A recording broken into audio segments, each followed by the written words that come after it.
میں آپ کے لیے دل سے دعا کرتا ہوں اللہ آپ کو خوش رکھے، آپ کی مہربانی ہے بھائی۔ عمرے پر جب آتے ہیں جو ہم سے وہ ٹریول ایجنٹ معاہدہ کرتے ہیں، یہاں وہ پورا نہیں کرتے تو آپ حج منسٹری کو ان کے خلاف شکایت کریں۔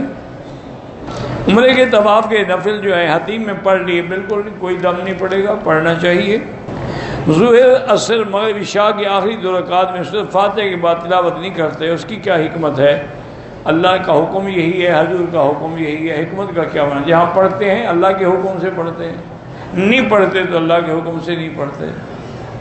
مفتی مجیب الرحمان صاحب کی بیٹی کی طبیعت خراب ہے، اللہ شفائے کاملہ عطا فرمائے۔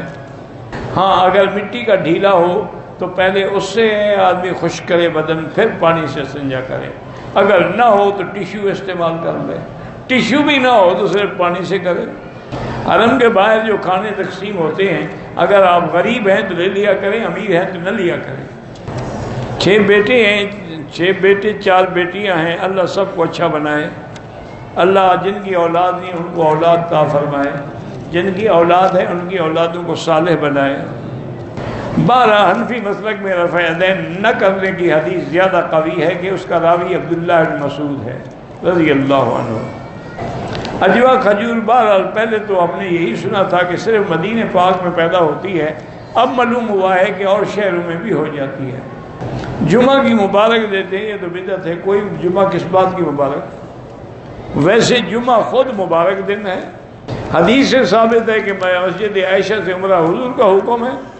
قرآن پڑھ کے دعا مانگنا تو بدعت نہیں، یہ تو اللہ کا حکم ہے کہ جب قرآن پڑھا جائے تو دعا کیا کرو، تو وہ کیسے بدعت ہو گئی؟ اور الرحمن کا تو نام ہی علیہ القرآن ہے کہ وہ قرآن کی دلہن ہے۔ حضور سورۃ یاسین پڑھتے تھے، سورۃ ملک پڑھتے تھے، سورۃ واقعہ پڑھتے تھے، اس کا کیا مطلب ہے؟ یہ کیسے بدعت ہو گئی؟ اکثر میں سعودی نفل یسن وغیرہ پڑھتا ہوں، مجھے ہر سال نماز میں شامل، ہاں یہ ہے کہ صلاۃ المفترض خلف المتنفل، کہ فرض والا کسی نفل والے کے پیچھے کھڑا ہو جائے، ان کے نزدیک جائز ہے، حنفی مسلک میں جائز نہیں ہے، ہم حنابلہ کے نزدیک جائز ہے۔ میں احرام میں تھا، ہاتھ پہ چوٹ لگ گئی، میں نے پٹی لگائی، خون بند کیا، وضو کیا، میرے لیے تھوڑا خون لگا، کوئی بات نہیں، مجبوری ہے، خون بند نہ ہو تب بھی نماز پڑھو گے۔ یوسف صاحب کو کینسر کی تکلیف ہے، اللہ شفا عطا فرمائیں۔ جو بے نمازی ہیں ان کے لیے دعا بتائیں، ان کے لیے دعا یہی ہے کہ 2 رکعت نماز نفل پڑھ کے دعا کریں کہ اللہم یا مقلب القلوب ثبت قلبہم علی دینک یا صرف قلبہم الی طاعتک۔ ایک آدمی نے زبانی 3 طلاقیں دی ہیں، وہ 3 ہی ہوں گی، تو زبان سے ہی طلاق دی جاتی ہے، ناک سے تو کوئی طلاق نہیں دیتا۔ آج تک کسی نے ناک سے طلاق دی ہے؟ زبان سے ہی دی ہے۔ کلمہ بھی زبان سے پڑھا جاتا ہے، نکاح بھی زبان سے ہوتا ہے، طلاق بھی زبان سے ہوتی ہے۔ میں دل کا مریض ہوں، دل خون نہیں بنا رہا، اللہ شفا عطا فرمائیں۔ اسی لیے شادی نہیں کی، اس سے نہ ڈرو، شادی کرو، پتہ نہیں اس سے خون بن جائے آپ کا۔ نہیں، میں مذاق نہیں کر رہا، خوشی ہوگی نا، جب خوشی ہو تو آدمی کا دل کام کرنا شروع کر دیتا۔ دیوبندی مسجد میں بریلوی امام مقرر نہ کریں، ان کے پیچھے نماز نہیں ہوگی۔ ہماری مسجد میں امام نہیں ہوتا تو ایک بریلوی حافظ ہے، وہ چڑھ، اس کے پیچھے نماز نہیں ہوتی، اس کو کہو مصلی پہ چڑھ کے کھڑے رہو اکیلے، پڑھ لو، جب وہ پڑھ لے تم اپنی پڑھ لو، 2-4 دن کرو گے ٹھیک ہو جائے گا۔ بغیر دوپٹے کی عورت کا وضو ہو جاتا ہے۔ حیض کی حالت میں عورت مسجد میں نہیں آ سکتی۔ فیملی میں رشتہ کریں، بالکل زیادہ ثواب ہے، صلہ رحمی کا حکم ہے کہ من وصل کے وصلتہ ومن قطع کے قطعتہ۔ کہتے جی آپ کی جو بناتے ہیں ویڈیو، ان کو کہیں کہ وہ حرم کی جگہ کا جہاں درس ہوتا ہے اس کے بارے میں بھی کلپس میں واضح کریں، تاکہ جو لوگ بیچارے نہیں جانتے وہ نیچے آ کے پھرتے رہتے ہیں اور واپس چلے جاتے ہیں۔ لیکوریا کے ساتھ کپڑوں کو لگ جائے نماز ہو جاتی ہے، لیکن کوشش کیا کرو کہ نماز کے لیے الگ کپڑا رکھ لو، اور پھر پیمپر وغیرہ پہن کے وہ کپڑے پہن لیے، نماز پڑھ لی، پھر اتار دیا۔ عورت نے اگر میاں بیوی ملے ہیں، جنابت کی حالت میں ہے، غسل نہیں کیا، بچہ رونے لگ جائے، دودھ دے سکتی ہے؟ ہاں دے سکتی ہے، لیکن افضل یہ ہے کہ کم از کم وضو کر لیں۔ مولانا خضر حیات اور قاری امجد حسین پشاور سے سلام کا علیہم السلام، شوہر بیوی کا ہاتھ پکڑ کر عمرے کا طواف کر سکتا ہے؟ کیوں نہیں کر سکتا؟ اس کی بیوی ہے۔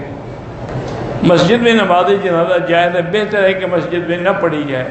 یہاں تو مجبوری ہے کہ پورا مکہ مسجد الحرام ہے، تو کہاں لے جائیں جنازہ؟ دور سے جب درود شریف پڑھا جاتا ہے تو فرشتے پہنچاتے ہیں، اور جب مواجہہ شریف میں صلاۃ والسلام پڑھا جائے تو فرمایا میں خود سنتا ہوں۔ اولاد ہوتی ہے لیکن 2 مہینے کے بعد فوت ہو جاتی ہے، تو علماء نے یہی لکھا ہے اپنا تجربہ کہ 160 دفعہ بسم اللہ الرحمن الرحیم کسی کاغذ پر لکھ کے عورت کو دے دیں، وہ اپنے گلے میں رکھے یا جیب پہ رکھے۔ طواف کے دوران قرآن ہاتھ میں لے کے پڑھ سکتے ہیں۔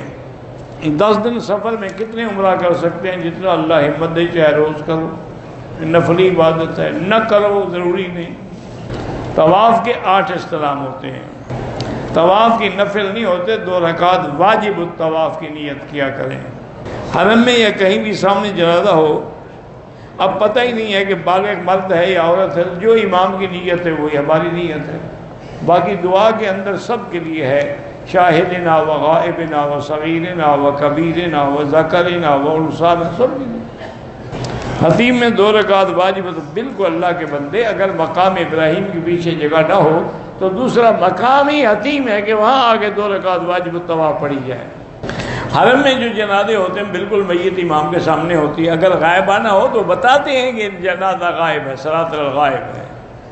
کسی بچے کا عقیقہ نہیں ہوا، اب بالغ ہو گیا، اب کر سکتا ہے، اب کر لو، خیرات ہی کرنی ہے نا، تکلیف کیا ہے؟ مدینہ شریف میں اگر کوئی گھڑی خریدی اور وہ 2 نمبر ہو تو کہہ سکتے ہیں کہ 2 نمبر، ہاں کہہ سکتے ہیں۔ منافق کو منافق ہی کہیں گے، کافر کو کافر کہیں گے، مسلمان کو مسلمان کہیں گے، گھی کو گھی کہیں گے، ڈالڈا کو ڈالڈا کہیں گے۔ اس میں کیا ہے؟ اس میں مدینہ شریف کی تو کوئی توہین نہیں، وہ چیز ہی 2 نمبر ہے۔ بہرحال جنت البقیع میں جو لکھا ہو تم جانو وہ جانے۔ آپ قرآن پڑھ کے جو لوگ فوت ہو گئے ان کو ثواب بھیج سکتے ہیں۔ وہ اس لیے لکھتے ہیں کہ ہمارے لوگ جو ہیں نا یہ بدعت کے بڑے شوقین ہیں، ان کو تھوڑی سی ڈھیل دے دو نا، ایک قبر پہ بیٹھ کے یہ قرآن پڑھنا شروع کر دیں گے۔ کہتے جی کہ آپ نے یمنی عقیق پہنا، ولی اللہ نے، اچھا صلی اللہ، حضور پاک نے جو انگوٹھی پہنی تھی اس پہ حضور کا نام تھا، محمد الرسول اللہ، وہی مہر لگاتے تھے، وہی انگوٹھی تھی۔ ایک حدیث میں ہے کہ آپ نے انگوٹھی پہنی ہے، فسہ حبشی، نگینہ جو ہے وہ حبش کے علاقے کا تھا، لیکن بعض محدثین فرماتے ہیں کہ حبش کی طرز کا بنا ہوا تھا۔ تو بہرحال عقیق پہنے کچھ پہنے وہ جائز ہے۔ بہرحال آدمی اپنی انڈر شیونگ جو ہے بالکل کرنی چاہیے، ہر جگہ سے کرنی چاہیے۔ ایک آدمی نے تھکان کی وجہ سے عمرے کی چادریں اتار دی کہ کل عمرہ کروں گا، دم پڑ گئی، اسی میں سو جاتا، جناب تھک گیا تھا تو احرام کی چادریں باندھے رہتا، کپڑے نہ پہنتا، اسی میں لیٹ جاتا، دوسرے دن عمرہ کر لیتا۔ ایک آدمی نماز پڑھ رہا ہے، 1 رکعت پڑھی، آگے عورت کھڑی ہو، اس سے آپ کی نماز میں فرق نہیں پڑتا۔ نماز میں عورت کھڑی ہونا منع ہے، جیسے اب ہم عشاء پڑھیں گے، وہ بھی عشاء کے لیے آگے کھڑی ہو۔ ہر مغرب عشاء کوئی بھی ہو، مغرب کی پہلی 2 رکعتوں میں تلاوت ہوگی، آخری رکعت میں صرف فاتحہ ہوگی۔